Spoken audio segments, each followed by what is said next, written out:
Bonjour, aujourd'hui nous parlons de liberté de pensée, de conscience et de religion proclamée par l'article 18 de la Déclaration universelle des droits de l'homme. Être libre, c'est bien. Devenir libre, c'est le ciel, comme le disait le philosophe allemand Johann Gottsberg.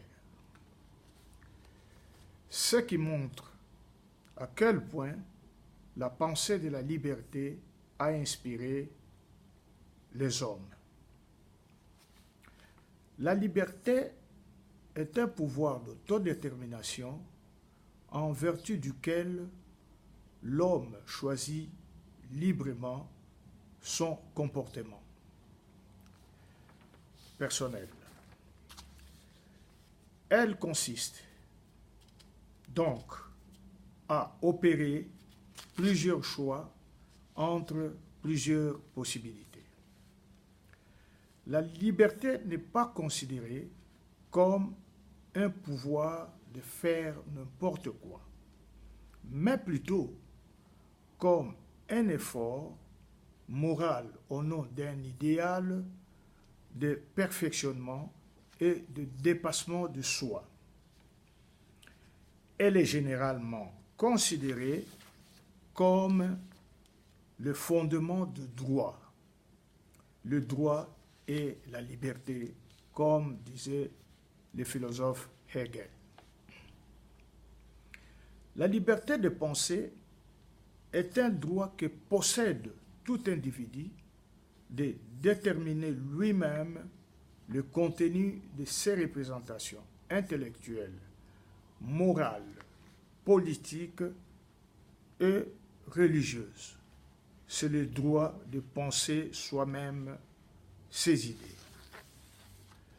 Selon Jean Bobéro, la liberté de penser donne à l'individu des outils intellectuels lui permettant de choisir et d'exercer avec discernement et libre arbitre un choix de conscience, de religion et de conviction.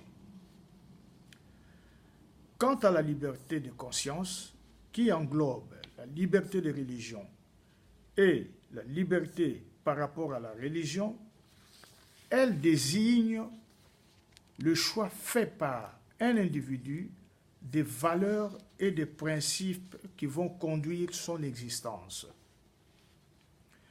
La liberté de conscience est considérée comme absolue dans la mesure où elle correspond à la vie interne de la personne. Elle est une liberté intime, personnelle. C'est une opinion, une orientation sous différents aspects qui ne s'exprime pas forcément au travers d'une religion. À propos de la liberté de religion, elle désigne le droit subjectif et fondamental des personnes de choisir et de pratiquer une religion donnée. Elle est l'expression de la conscience. En vertu de cette liberté, la liberté de conscience, toute personne est libre de choisir sa religion et de changer sa religion pour adopter une autre. La liberté de religion est à l'origine de la laïcité qui est l'un des éléments fondamentaux de la République. La liberté de pensée, de conscience et de religion, c'est une liberté de croire à ce que l'on veut, de s'attacher éventuellement à la religion de son choix et de manifester ce choix et cette croyance en parole et en acte. L'homme est autorisé à réviser ses options à tout moment compte tenu du libre arbitre qui caractérise l'humain.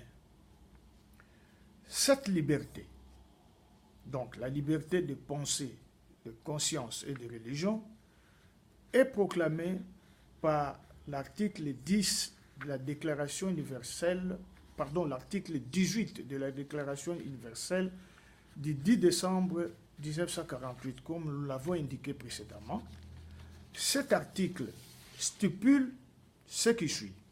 Je cite: toute personne a droit à la liberté de pensée, de conscience et de religion.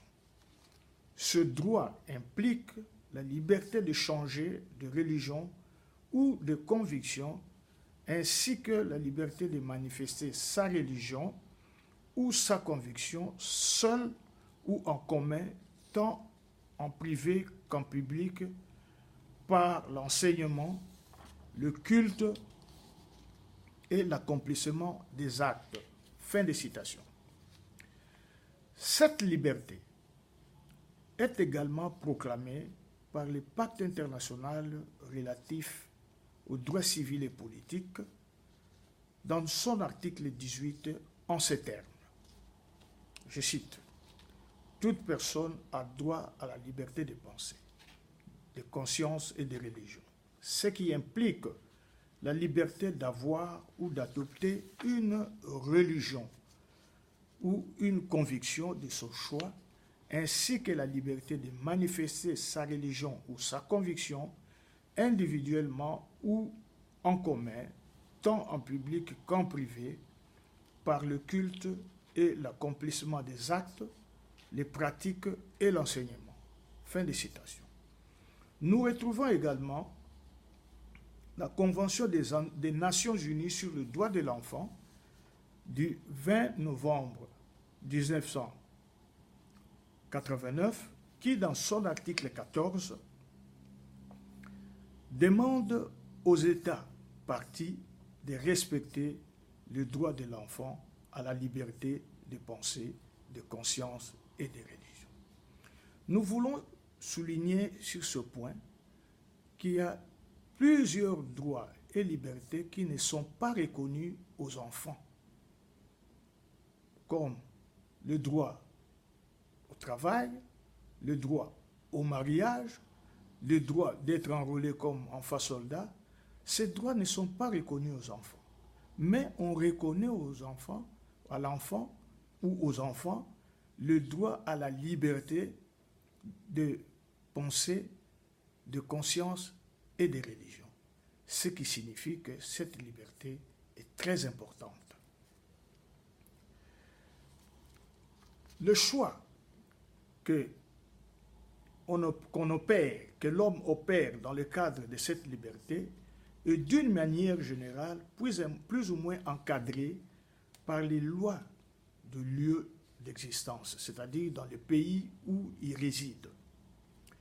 L'on peut dire, sans être contredit, que la liberté de pensée, de conscience et de religion représente un élément très important pour la démocratie. Les minorités religieuses, politiques, trouvent dans le droit de l'homme un support pour la protection de leurs droits de penser ou de croire différemment de la majorité. L'État ne doit pas publier des lois discriminatoires à l'encontre d'une croyance, de conscience et de religion, quelles que soient les circonstances. Il revient à l'État de s'assurer qu'aucune personne ou une instance privée dépendant de sa juridiction ne puisse aller à l'encontre de ses droits.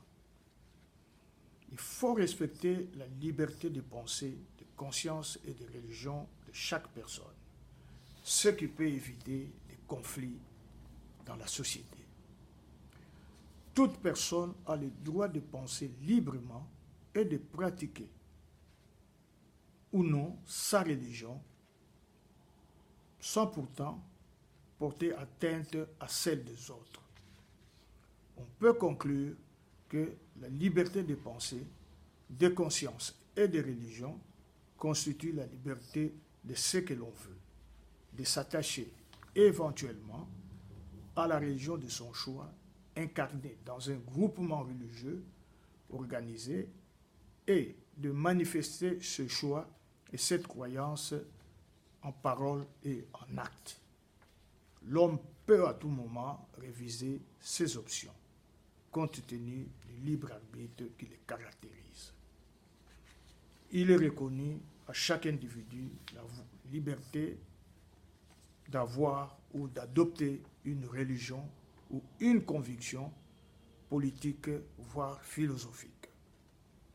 Ce qui implique nécessairement la liberté de choix sur la religion ou une conviction, y compris notamment le droit de substituer à sa religion ou sa conviction du moment une autre religion ou une autre conviction. Voilà ce qu'on avait à vous dire aujourd'hui en ce qui concerne la liberté de pensée, de conscience et de religion. C'est une liberté très importante pour la promotion intellectuelle d'une personne au sein de la société.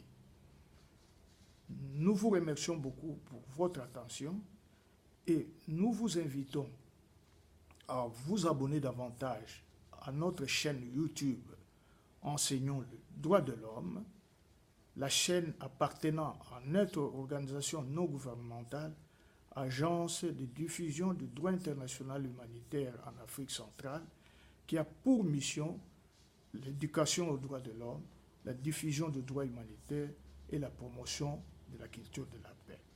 Vos commentaires sont toujours les bienvenus et à la prochaine.